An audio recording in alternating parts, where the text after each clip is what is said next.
In the last 25 years, we've really come to understand what a significant problem sexual violence is, particularly on university campuses, and the way it affects young women. And because it is such a significant problem on university campuses, a lot of universities and colleges have realized they have an obligation to actually do something about this. Instead of looking at people as being victims or perpetrators, we think of everybody within the community as being somebody who has the potential to be a bystander, who could intervene to prevent sexual violence from happening. So it kind of shifts the focus from the idea that people are always victims or perpetrators and changes it to be something like, no, we're all part of communities. These things are happening around us, and we can be involved in preventing them from happening. The goal that we have with institutionalizing sexual assault prevention at our university is to kind of take it a step beyond. So it's not just this supplementary thing that we do of, oh, we're kind of interested in sexual assault prevention, so we're going to offer some programs to try to target it.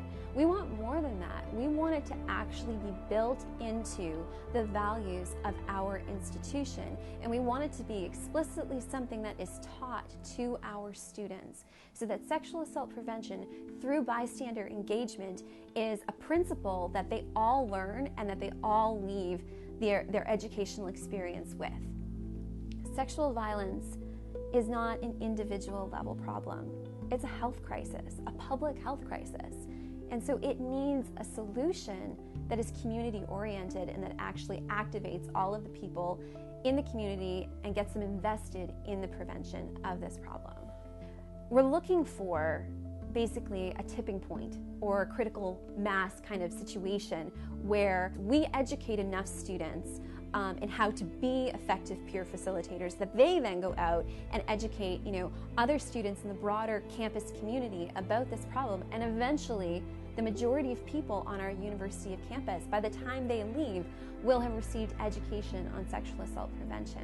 And if we think back to the theories on tipping points, once we've achieved that kind of critical mass space, we should start to actually see a change in our campus culture and climate with regard to sexual assault, the way we view it, the way we treat it, and the way we respond to it, the degree really to which we tolerate it.